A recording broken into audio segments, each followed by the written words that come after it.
नमस्ते मित्रांनो, शेजवलकर किचनमध्ये आपल्या सर्वांचे सहर्ष स्वागत.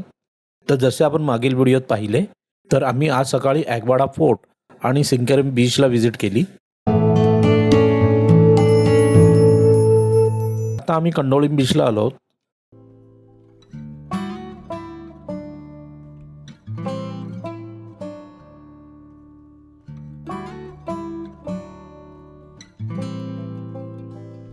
कंडोलिम बीचबद्दल सांगायचे झाले तर कंडोलिम बीच हा उत्तर गोव्यातील सर्वात सुंदर, स्वच्छ आणि शांत समुद्री किनाऱ्यापैकी एक आहे. जर तुम्हाला गर्दीपासून दूर निवांत वातावरणात समुद्राचा आनंद घ्यायचा असेल तर हा बीच उत्तम पर्याय आहे. हा समुद्र किनारा सिंकेरिम बीचपासून सुरू होऊन कलंगूट बीचपर्यंत सुमारे 7 किलोमीटर पसरलेला आहे. कंडोलिम हे गोव्यातील एक प्राचीन गाव असून पोर्तुगीज काळापासून प्रसिद्ध आहे. समुद्र किनाऱ्याजवळील परिसरात अजूनही पोर्तुगीज वास्तुकलेचा प्रभाव दिसून येतो. या समुद्र किनाऱ्यावर आपल्याला मऊ सोनेरी वाळू, स्वच्छ निळे पाणी, नारळाची झाडे, कमी गर्दी, शांत वातावरण, सुंदर सूर्यास्त अनुभवायला भेटतो. या समुद्र किनाऱ्यावर आपल्याला वॉटर स्पोर्टही करता येतील. सकाळी सूर्योदयाच्या वेळीस किंवा संध्याकाळी सूर्यास्ताच्या वेळी समुद्र किनाऱ्यावर चालण्याचा अनुभव अत्यंत सुंदर असतो.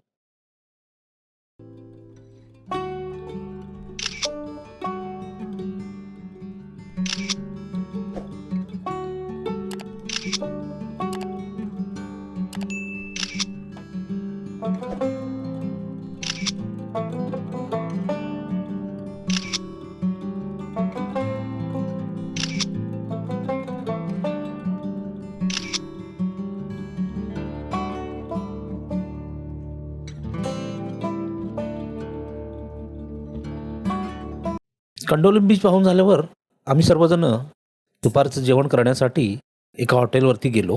तेथे मनसोक्त असं जेवणाचा आनंद घेतला.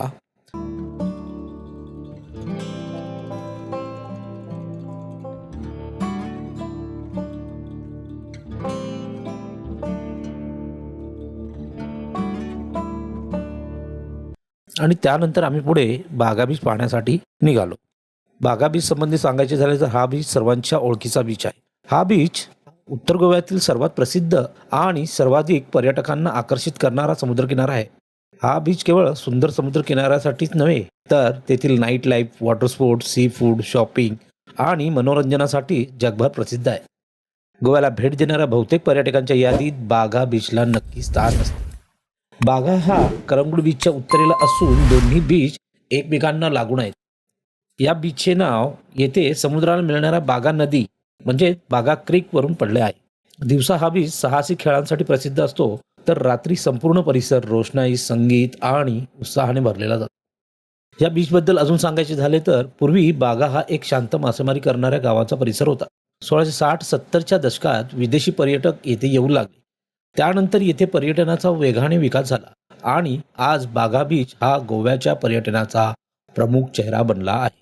बागा बीचची वैशिष्ट्य म्हणजे स्वच्छ सोनेरी वाळू, निळशार अरबी समुद्र, मोठ्या प्रमाणात वॉटर स्पोर्ट, दिवसभर गजबजलेले वातावरण, रात्री आकर्षक रोषणाई, लाईव्ह म्युझिक आणि डीजे, असंख्य बीच शॅक आणि रेस्टॉरंट.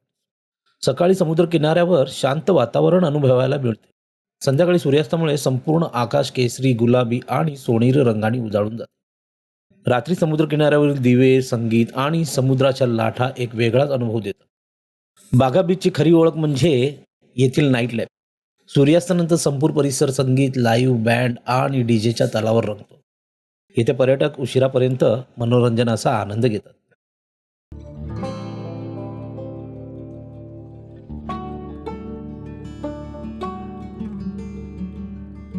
बागा बीच पाहून झाल्यानंतर आम्ही सर्वजण अंजुना बीच पाहायला निघालो.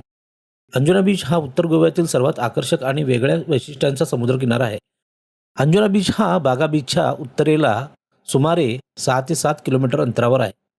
हा समुद्रकिनारा 2 किलोमीटर लांबीचा असून पांढरी वाळू, काळे खडक आणि निळशार अरबी समुद्र यामुळे त्याचे सौंदर्य अधिक खुलते.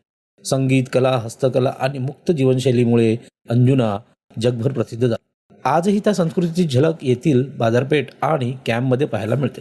अंजुना बीचची वैशिष्ट्य म्हणजे स्वच्छ आणि शांत समुद्र किनारा, काळे खडक आणि पांढरी वाळू, सुंदर सूर्यास्त, नारळाच्या झाडाच्या रांगा. अंजुना बीचचे सर्वात मोठे आकर्षण म्हणजे बुधवारी भरणारा फ्ली मार्केट. येथे विविध देशातील आणि गोव्यातील स्थानिक विक्रेते आपला माल विक्रीसाठी आणतात. जसे की हस्तकला वस्तू, चामड्याच्या बॅगा, कपडे, दागिने, लाकडी कलाकुसर, सजावटीच्या वस्तू, स्मृतिचिन्हे, मसाले, टोपी, समुद्रकिनारी वापरायचे साहित्य इत्यादी. अंजुना बीचवर सूर्यास्त हा गोव्यातील सर्वात सुंदर सूर्यास्तापैकी एक मानला जातो. संध्याकाळी सूर्य हळूहळू अरबी समुद्रात मावळताना आकाशात केसरी, लाल, गुलाबी आणि जांभळे रंग पसरतात. हा क्षण अत्यंत लोकप्रिय आहे.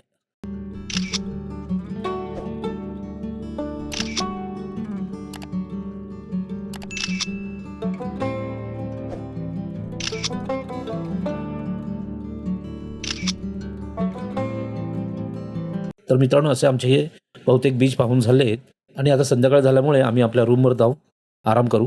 उद्या आम्ही कुठल्या बीचवर जाणार आहोत किंवा कुठल्या ठिकाणी जाणार आहोत हे आपल्याला पुढच्या व्हिडिओत पाहायला भेटेल.